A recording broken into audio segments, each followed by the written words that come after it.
Hey everybody, it's Jason Blaha here representing Jason Blaha Strength and Fitness, and once again it is time for my client Ted's vlog. But a quick reminder, if you guys would please click like down below, be greatly appreciated. If you're not following or subscribed, please do so. If you'll be kind enough to drop me a comment down below, I would appreciate it so much. So let's get over to the training for max effort. We did kind of a medium grip bench. He's been doing closed grip benching, and we said, look, let's work on getting a little wider. You want to do some powerlifting meets coming up here later. Get in that wider grip. Considering your bench is your weakest lift, would behoove you. He's strong at he's strong at deadlifts, strong at squats, crazy good at overhead pressing. We got to get those pecs up, right? Because even his incline is within, just maybe a little under 10% under his bench, so we want to work on that. We need to get those chesticles bigger. And they've grown with what we're doing, but again, so I'm going to start working him up there on that. But then for supplemental work, we do an axle bar floor press, right? We do strict standing press. We go hard in his triceps and delts just in general, because again, he wants to be a well-rounded athlete. So we do a lot of overhead stuff, right? He's real strong on the overhead press. Again, we need that for, just general badassery, being a good athlete. So we do a lot of pull-ups, right? We're real strong at weighted pull-ups. Stuff that you guys know that I love. I may have him start doing dips eventually too, because again, an athlete should move their body through space.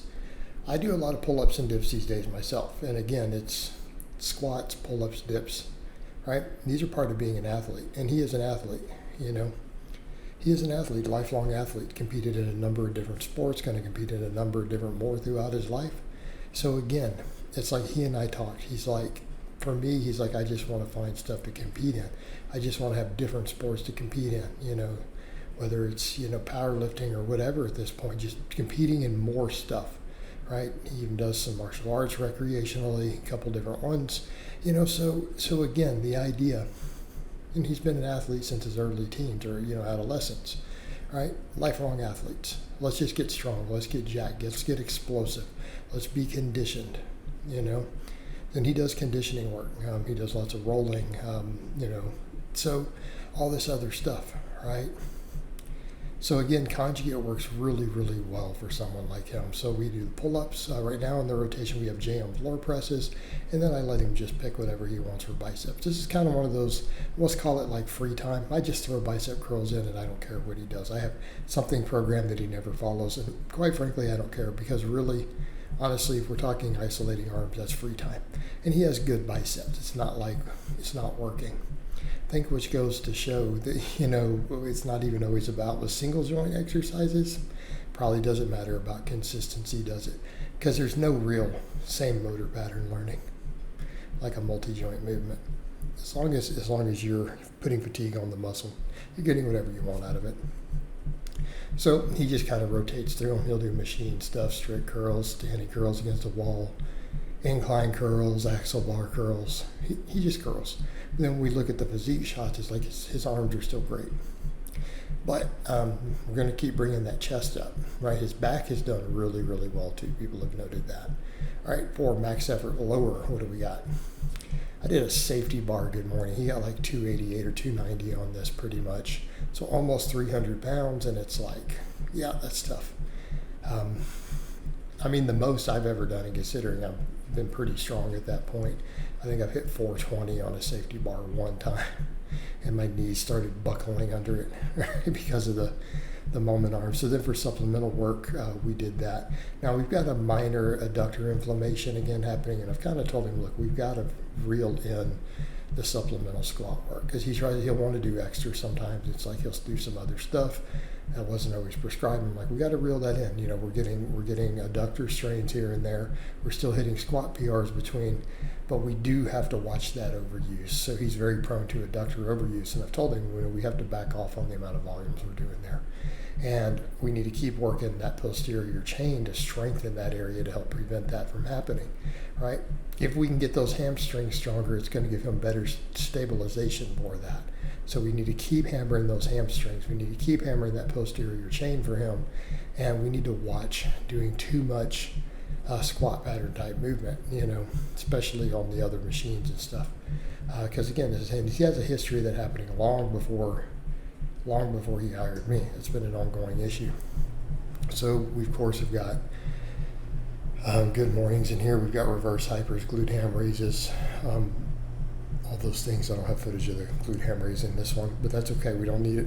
This vlog is going to be long enough. But again, he does all those things that I am well known for prescribing to my conjugate lifters if they have the equipment. Even though I am not doing it all right now myself, doesn't matter. My conjugate guys like this who have the equipment are going to do it, because again, they live on that assistance work, right? Whereas in me, I'm living more and more on GPP and bodyweight exercises. But this is going to be specific to carrying over to doing powerlifting. And I've already done all this. If I've built all that muscle, right, I can pretty much keep it pretty easy if I have to. So I've done all these things. But in his case, we need to build them up. It's like, let's get you to where you can deadlift 600 pounds. All right, dynamic effort upper. We do speed benching right now against bands. He does a couple different grips. I want to work on him more and more, getting some of these sets all the way out to the rings and then rotating through them.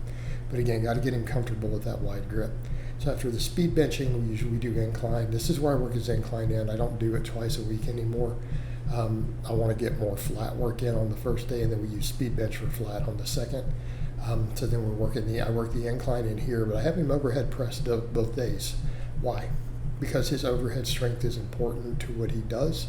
It's been important to his goals, and it's something that he's pretty much reached ridiculous overhead strength. You know, he's 190 and we've hit a 205, really nice overhead press. You know, strict, and with a full lockout and a pause at the lockout.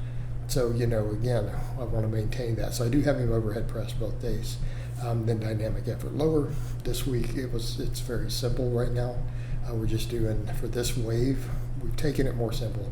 A lot of times I'm doing all this different sumo and different deficits and, you know, safety bars. And in this case, we're just going to keep a very simple wave. We're just doing a normal box squat, right, with a straight bar at 50% of our max, you know. And it works really well, right? So we have that, and then of course we have just a straight deficit conventional deadlift. Not a deficit, just speed work, speed deadlifts. So again, we're doing a real simple wave this time for the most part, the most basic exercises. He has the option of hooking bands up if he's got time or if he feels up to it that day. But with that adductor strain, it's kind of like, if it's been a little fatigued, let's leave it alone. Let's not injure it, because we're not injured yet. It's just got really inflamed, you know, after hitting some big squats recently. And then of course, I threw this in so that we have it just to see also. We're doing axle bar rows. Again, he does grappling and stuff. That grip is important. Axle bar rows are phenomenal for improving this. I'm a big fan, as you guys know, of this for people who need the grip work. And I think one-arm dumbbell rows are great for this also. All right, guys, but that's really all I have to say on that today. I hope it's been informative. And I'll talk to you guys and gals next time.